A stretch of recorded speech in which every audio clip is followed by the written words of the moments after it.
I don't know आप लोगों को ये बात पता है या बाकी लोगों को भी पता है या नहीं, क्योंकि मैं देख रहा हूँ कि बहुत सारे लोग आजकल स्लोवेनिया के रिगार्डिंग वीडियोस बना रहे हैं, बट मैं वही वीडियो बनाता हूँ। जो सबसे बड़ी चेंज आई है वो ये आई है कि जो पहले वर्क परमिट का प्रोसेस होता कि ऊपर वर्क करने के लिए, तो उन्होंने कुछ अदर डिपार्टमेंट्स को भी इसमें इन्वॉल्व किया ताकि जो वर्कलोड है वो सेपरेट मतलब डिस्ट्रीब्यूट हो सके, ताकि जो वर्कलोड है वो इन वर्कर्स का कम हो सके। इसलिए जब ये स्ट्राइक खत्म हुई तो थोड़ा प्रोसेस फास्ट भी हुआ। बोल देते हैं कि आपका प्रोसेस चल रहा है, आप वेट करो कि स्ट्राइक चल रही है, ये है वो है, बट इसका एक जो बहुत बड़ा मेजर कारण ये था।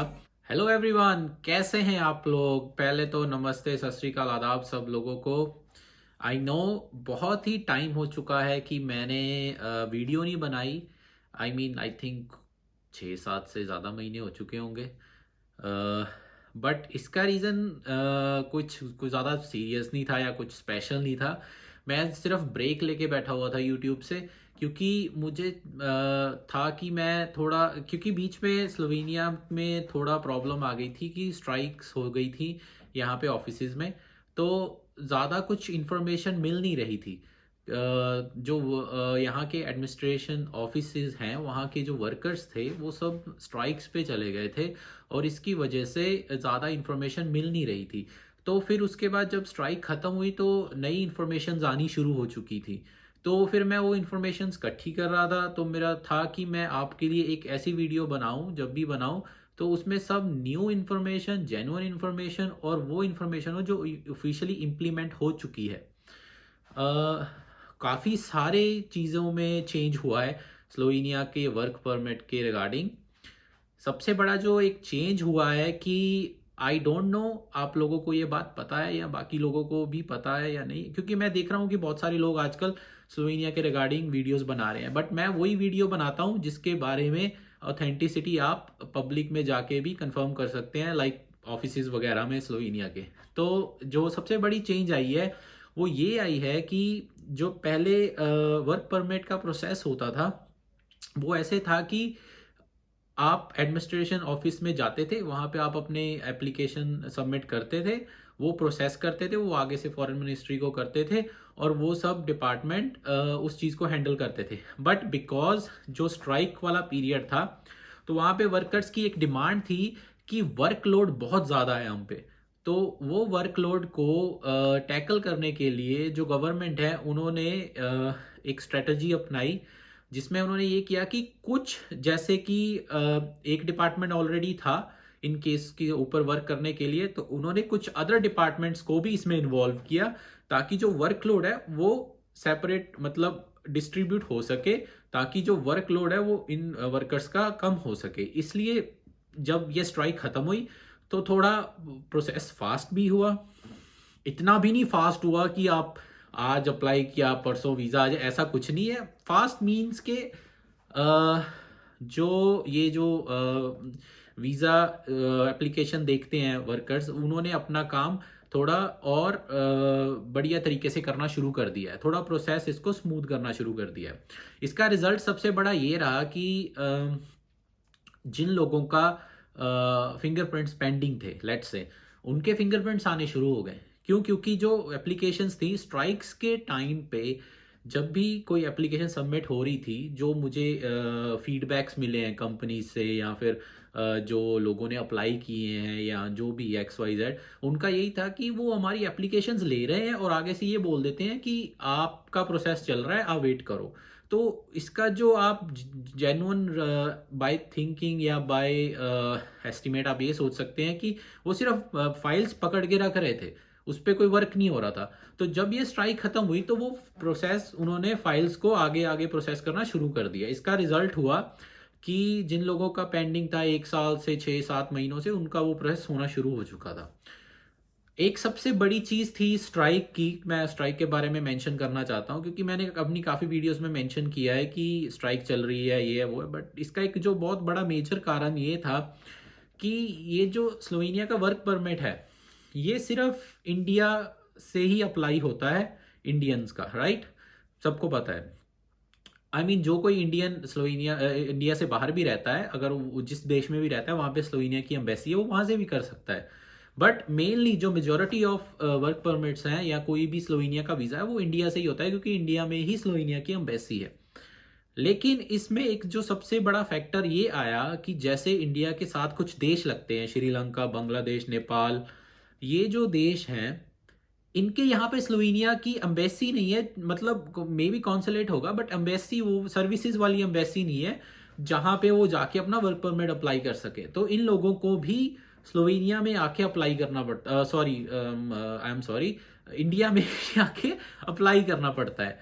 तो ये सबसे बड़ा रीज़न था कि जब इन लोगों के पास ये जो एप्लीकेशंस आ रही थी, ये सिर्फ इंडियंस की नहीं आ रही थी, ये बाकी देशों के लोगों की भी आ रही थी। इसकी वजह से जो एप्लीकेशंस का पाइल है ना, जो हम कह सकते हैं पहाड़ है, वो बढ़ता गया बढ़ता गया बढ़ता गया। और एक मोमेंट पे ऐसा है कि इन लोगों ने कहा कि हमसे नहीं हो रहा, आप हमें सोल्यूशन दो, या आप हमारी सैलरी बढ़ाओ, या आप हमें और वर्क दो, और या आई डोंट नो इसको डिस्ट्रीब्यूट करो, कुछ करो। तो गवर्नमेंट ने सोल्यूशन निकाला। तो अगस्त के मंथ में, जो ये 2024 का अगस्त का मंथ था, इसमें गवर्नमेंट और इन वर्कर्स के बीच में एक अंडरस्टैंडिंग हुई कि गवर्नमेंट ने कहा कि हम आपकी ये जो शर्तें हैं इन पे काम कर रहे हैं और हम इनको मानते हैं, आप काम शुरू कर दो।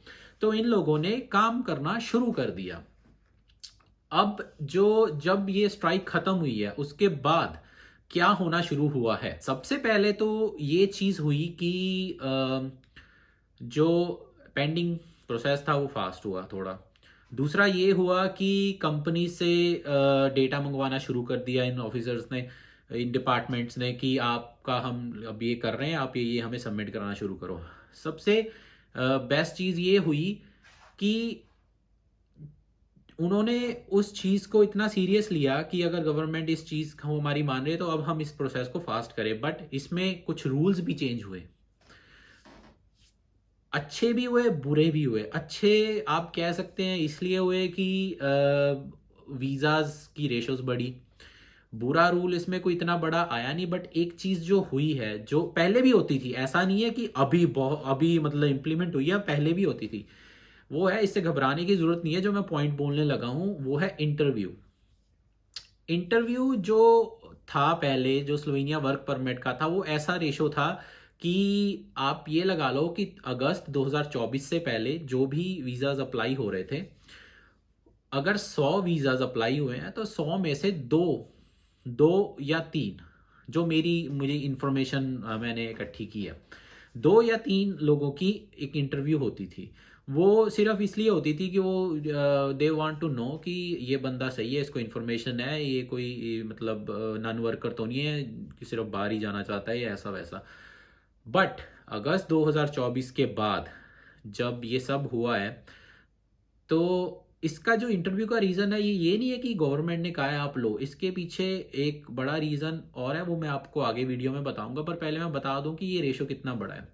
अब अगर 100 लोग अप्लाई कर रहे हैं ना, तो 100 में से 30, बहुत बड़ा मतलब आप कह सकते हो, उसका ऊपर गया है ये अमाउंट, बट फॉर स्लोवेनिया ये बहुत बड़ा है। 100 में से 30 से 35 लोगों की इंटरव्यू आ रही है। अब घबराने की जरूरत नहीं है इसमें कि इंटरव्यू आ गई जी, पता नहीं क्या पूछेंगे, ये है वो है। स्लोवेनिया की इंटरव्यू बहुत ही इजी टाइप इंटरव्यू होती है। आई मीन डिपेंड करता है आप इंग्लिश अंडरस्टैंड अच्छी करते हो कि नहीं करते, या आपका जो जवाब है, वो बंदा जो आगे आपकी इंटरव्यू लेगा एम्बेसी में, वो आपकी अंडरस्टैंड कर रहा है कि नहीं बात।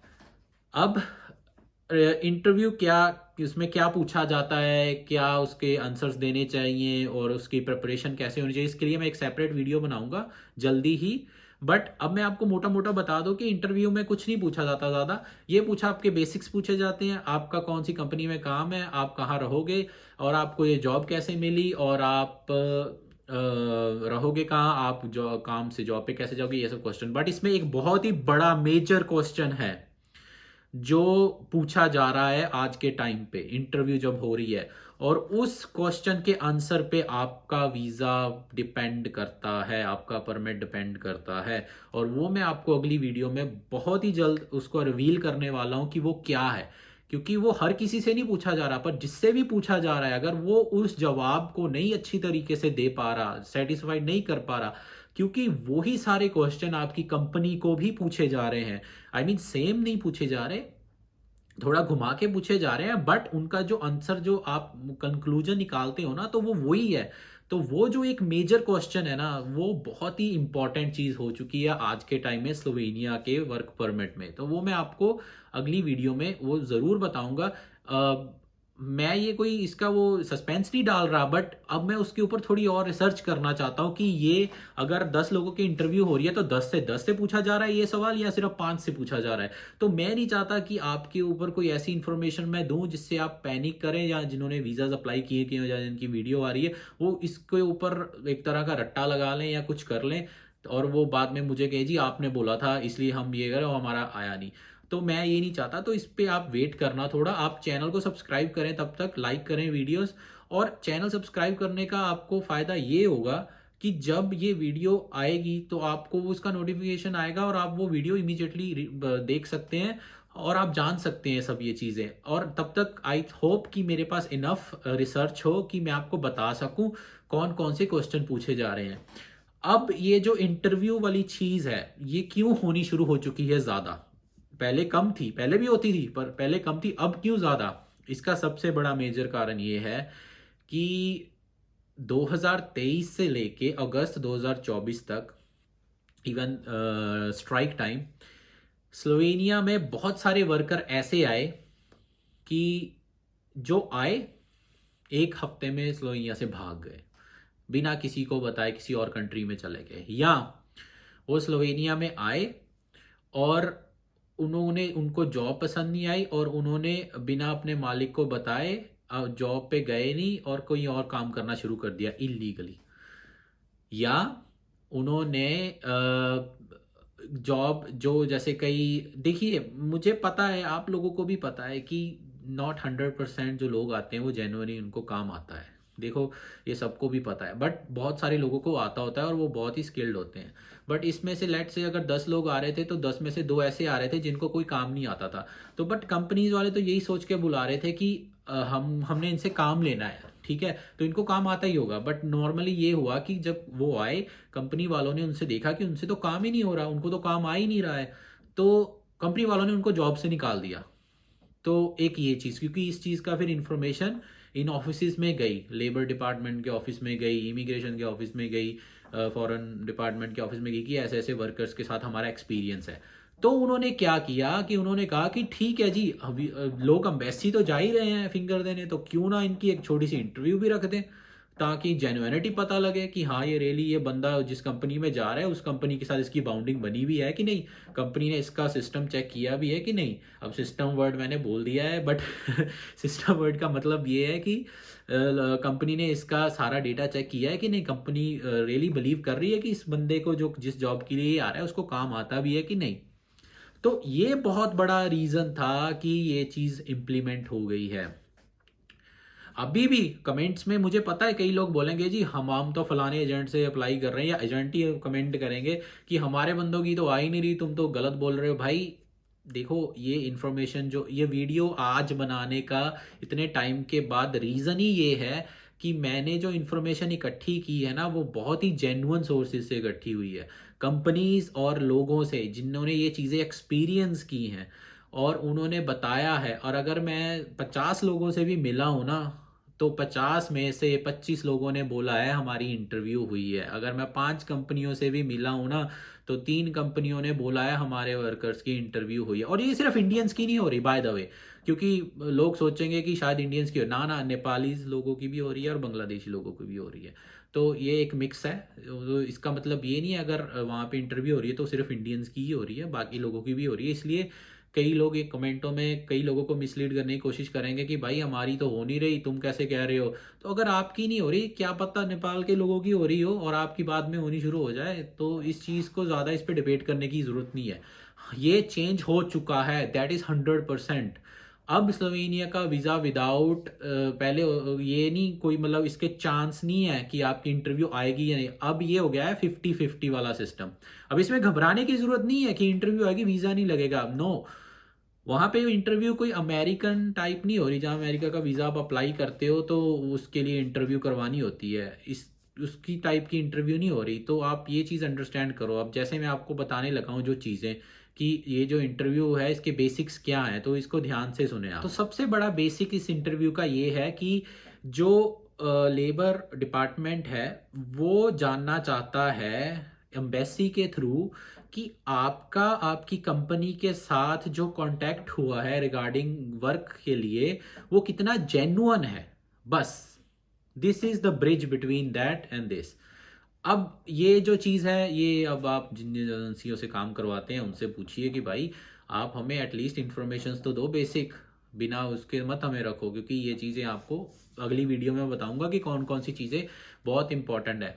तो आप प्लीज़ अपने कमेंट करें इस वीडियो पे। आपके बहुत सारे क्वेश्चंस होंगे, बहुत सारे क्वेश्चंस होंगे, आप कमेंट पे कमेंट करना और मैं इस वीडियो के कमेंट्स को इस हफ्ते, मतलब जो आगने वाला हफ्ता है ना, अभी आज तो शुक्रवार है जब मैं ये वीडियो बना रहा हूँ, आज शुक्रवार है, इंडिया में भी शुक्रवार है, तो जो सोमवार से लेके अगला शुक्रवार आएगा उसके बीच में मैं आपके सारे कमेंट्स के आंसर दूंगा। तो आप क्वेश्चंस करें और आप मेरे चैनल को प्लीज़ सब्सक्राइब करें, बेल आइकन दबाएं और लाइक्स और ज़रूर करें वीडियो को और शेयर करें अपने फ्रेंड्स के साथ, शायद ये उनके लिए इंपॉर्टेंट हो जाए। और एक चीज़ और, मैं भी जो ये मेरी वीडियो देख रहा है उसका वीज़ा अप्लाई किए हुए 6 मंथ हो चुके हो या 10 मंथ हो चुके हो और उसको कहीं से पता लगे कि दूसरी सिटी का बंदा है, उसका कोई दूसरा दोस्त या फलाने का बेटा वो तो 3 महीने में स्लोवेनिया चला गया है, तो आपको इसमें वरी करने की ज़रूरत नहीं है कि आपका क्यों नहीं आ रहा, उसका कैसे आ गया, या वो स्लोवेनिया नहीं गया किसी और यूरोपियन कंट्री में गया। देखो आप कंपेयर मत करना कभी भी किसी भी कंट्री के वीज़ा प्रोसेस को किसी और कंट्री के साथ, चाहे वो शेंगन में है, चाहे वो यूरोप में है, शेंगन में नहीं है, या जैसे भी है, प्लीज़ नेवर कंपेयर। आपका भी आएगा। तो आप ये अंडरस्टैंड करो कि हर एक चीज़ का एक प्रोसेस होता है, patience is very important in life, और यही इस वीडियो का मोटिव है मेरा, आपको बताने का कि पेशेंस। अब ज़्यादा मैं इंफॉर्मेशन इस वीडियो में इंटरव्यू के रिगार्डिंग नहीं दे रहा, बट अगली वीडियो में आपको इतनी ज़्यादा ज़बरदस्त इंफॉर्मेशन मिलने वाली है that will sort out a lot of your inquiries.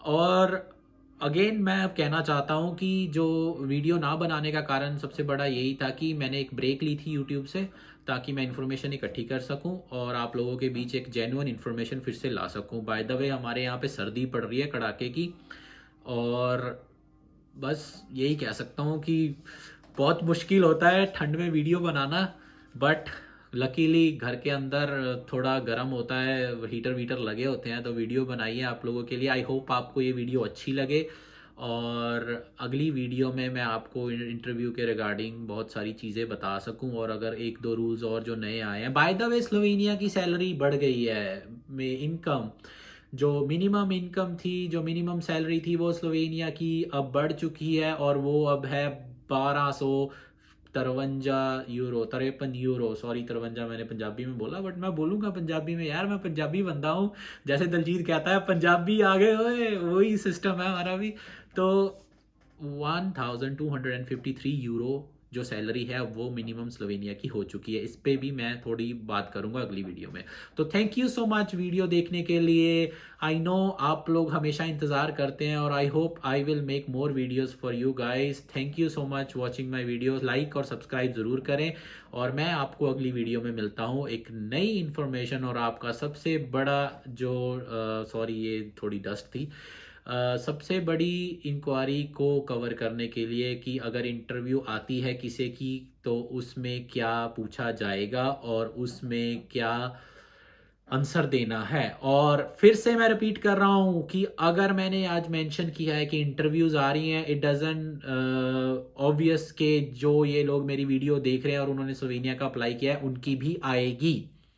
तो ये मत सोचना इंटरव्यूज आनी शुरू हो चुकी हैं। यस इंटरव्यूज आ रही हैं, बट रैंडम रेशो बढ़ चुका है। पहले 2-3 की आती थी 100 में से, अब 30 से 35-40 जनों की आ रही है 100 में से। तो जस्ट प्रे कि आपकी ना आए, अगर आ भी जाए तो बहुत बड़ी बात नहीं है, आप क्लियर कर सकते हो, इट्स वेरी इजी। तो अगली वीडियो जरूर देखना। Thank you so much and see you in next video.